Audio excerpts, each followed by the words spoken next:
Your glory walks hand in hand with your doom. Alguns tiveram Hércules da Disney, outros tiveram 300, até mesmo Percy Jackson. Mas eu tive Troia. Não essa Troia. Agora sim.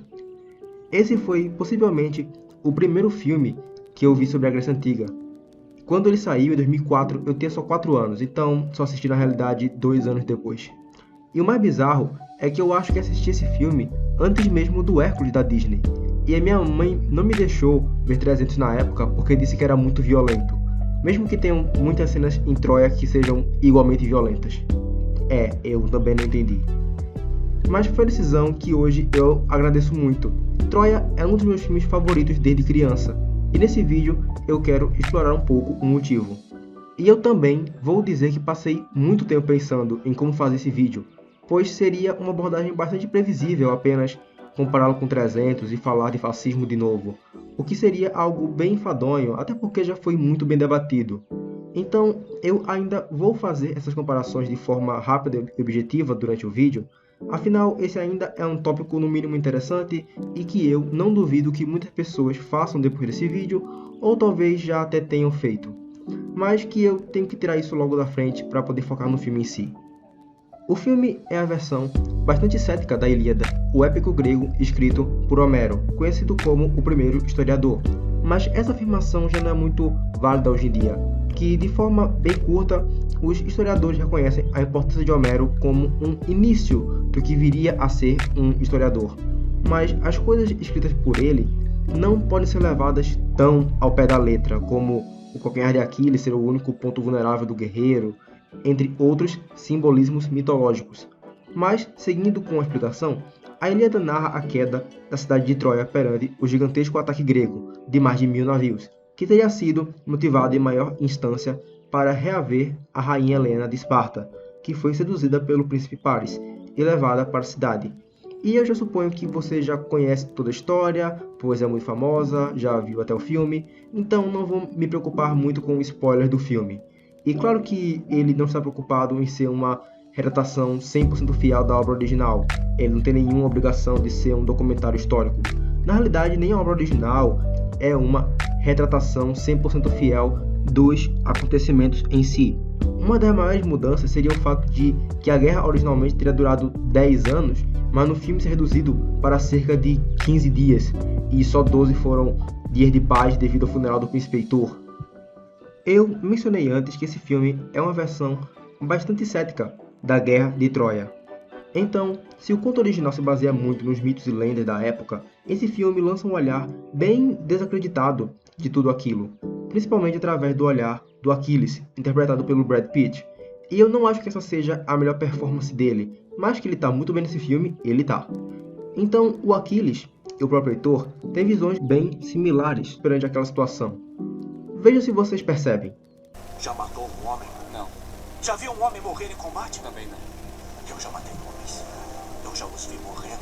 Já os vi morrendo e não há nada de glorioso nisso. We men are wretched things. The gods envy us. They envy us because we're mortal. E claro que para os gregos, a visão deles dos deuses era diferente da nossa. Para eles, os deuses realmente invejavam os humanos e tinham características humanas, desejos, traições, entre várias outras características. E o próprio Aquiles demonstra a contradição na religião, pois como pode a Briseis abominar a guerra e soldados, mas ainda assim existe o Ares? E também como a vida é mais bela pelo fato de que acaba, sem falar que as contradições e ceticismos não param por aí.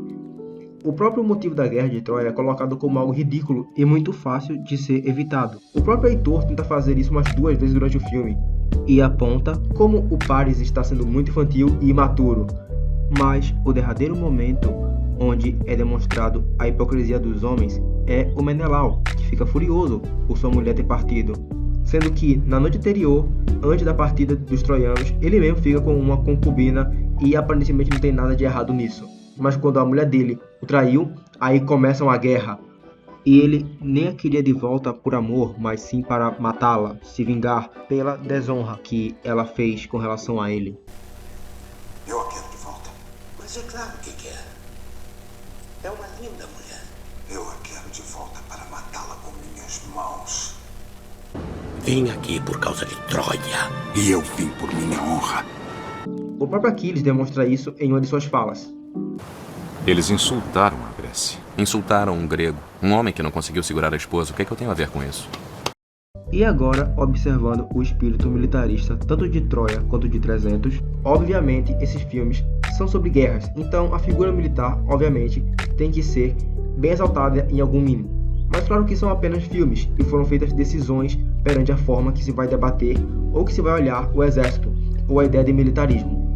Sem contar que foram filmes feitos pós 11 de setembro, num período extremamente militarizado e paranoico perante o Oriente. E, tecnicamente, Troia ficava no que hoje é a Turquia asiática. E enquanto 300 tem um amor extremamente cego pela figura do militar, ou do homem fodão, Troia olha para esses homens com uma certa pena e empatia.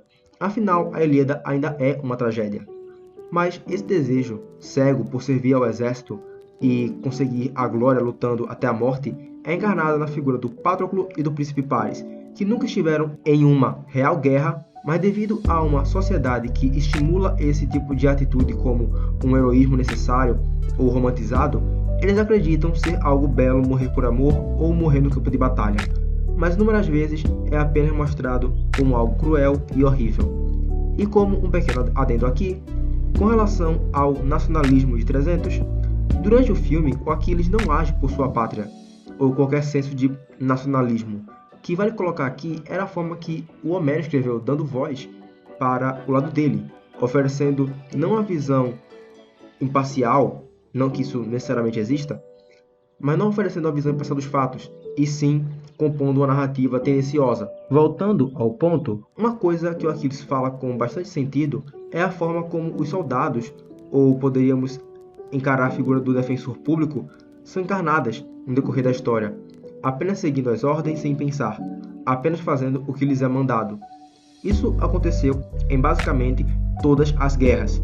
E como o Agamenon fala, a história se lembra dos reis, não dos soldados. E vejo 50.000 homens trazidos para lutar pela ambição de um homem. Mas o Aquiles questiona isso, dizendo que são soldados que vencem as batalhas, mas nunca é deles que a história se lembra, mostrando que a figura de um soldado não realmente importa.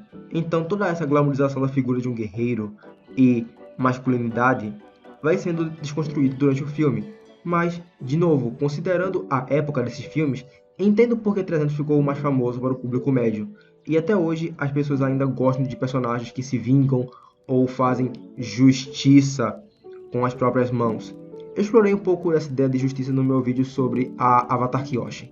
E assim, para esses homens, parece apenas tudo um jogo. Em suma, para os reis. Mas tem consequências. Não só a possibilidade de morrer, mas pelas pessoas que dependem daqueles homens e vão perdê-los. Outro ponto que eu acho válido abordar é como tudo isso se conecta com o arco de personagem do Aquiles, pois o que ele quer é que seu nome atravesse os séculos. Afinal, como ele é apenas um soldado e seu destino seria apenas morrer sem nenhuma importância, ele quer mostrar que esteve lá e que seu nome merece ser lembrado, que ele foi um indivíduo com personalidade própria. Por isso, ele acaba sendo extremamente rebelde, mas o que a Brisas coloca, assim como a mãe dele no começo do filme, é que esse processo para ele alcançar a glória e ser lembrado, ou seja, matando pessoas, também é o que levará à sua queda, pois não há nenhuma glória em ser um assassino. E isso não é ruim, só acho que ficou mal desenvolvido, porque o Aquiles e a Brisas se conhecem e tem tipo 2 dias de sexo, umas conversas filosóficas sobre os guerreiros, guerra e deuses, e aí o Aquiles mata o primo dela, aí ela vai embora, e eles passam 12 dias sem se ver, e quando o Aquiles está quase morrendo, ele reconhece que ela o deu paz, e eu entendo o ponto que o filme quer chegar, mas eu achei mal desenvolvido. A gente não vê tanto do relacionamento deles, e a Brisas acaba sendo muito mais uma ferramenta para desenvolver o personagem do Aquiles, do que de fato uma personagem. Mas nesse sentido, é um tratamento bem próximo até da rainha em 300, mas como a Brisas quer parar as guerras e impedir que mais gente morra, acho que já coloca ela um degrau acima da rainha em 300, que quer que seu marido lute pela liberdade. Volte com seu escudo. Ou sobre ele. Troia acaba caindo em algumas armadilhas que diversas séries de época vivem caindo, pois eu acho que produtores pensam: bom, se a Grécia é o berço da sociedade ocidental, é bem comum eles tentarem reproduzir esse culto ao ideal de masculinidade. Tipo, vê se vocês percebem nos dois filmes.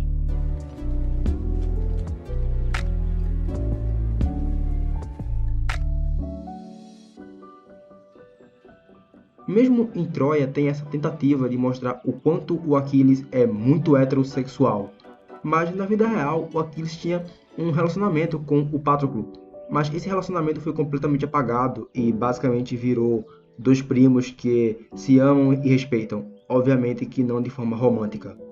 E mesmo apagando essa relação, ainda não é nem de longe tão ruim quanto a forma que 300 trata os gays, como grotescos basicamente. E como um pequeno adendo aqui, vocês sabiam que os homossexuais sempre existiram, não é?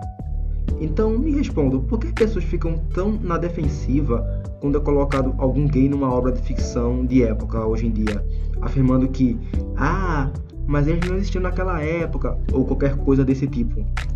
Assim, primeiro passo, isso não é verdade. Segundo passo, dragões também não. E ainda assim a gente adora o Smaug. Então, por essa lógica, eu tenho que odiar Harry Potter, né? Harry Potter, Seus Anéis, já que dragões também não existiam. Então quer dizer que esses filmes são uma bosta, né?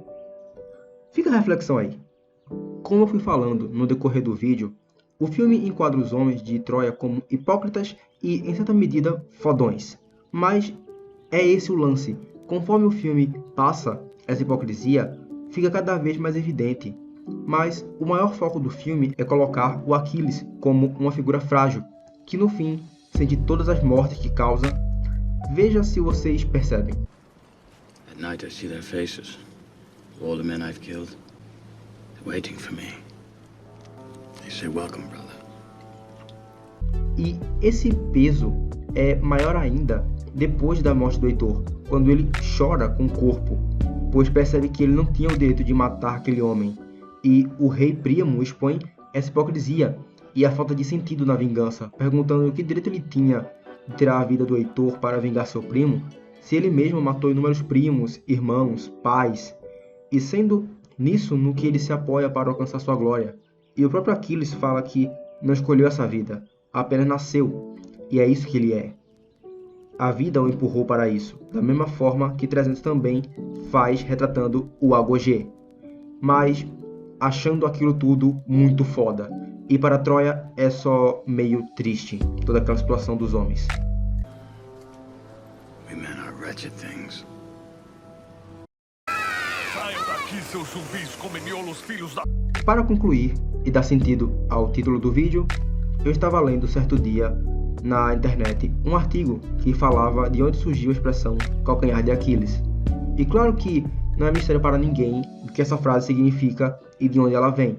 E o que o artigo fala é, de certa forma, um pouco da ideia desse vídeo aqui.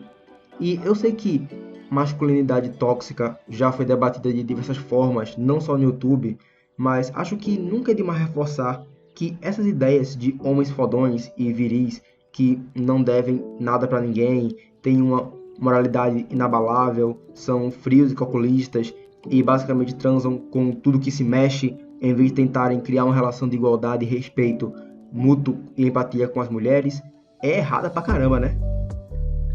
E o que a frase e o filme nos dizem é que mesmo alguém tão incrível, tão fodão, frio e calculista e que se dá bem com as mulheres, é na verdade só um ser humano normal que no fim seus feitos não são tão incríveis assim. You're nothing but a killer.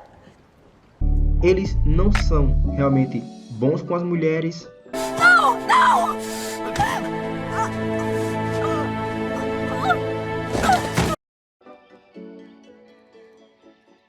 E eles sentem toda a dor que causam.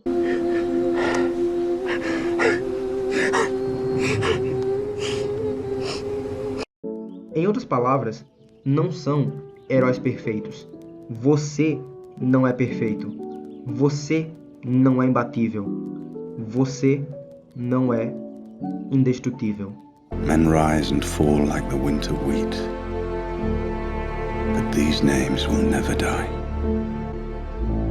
Let them say, I lived in the time of Achilles. O meu nome é Ítalo e o vídeo fica por aqui. Se você gostou, deixa o like. Se não curtiu, também deixa o like. Se inscreve, compartilha, que tem muito vídeo vindo. Pelo menos esse mês eu quero tentar postar mais 2 vídeos. Tentar. E até a próxima. Falou, abraço.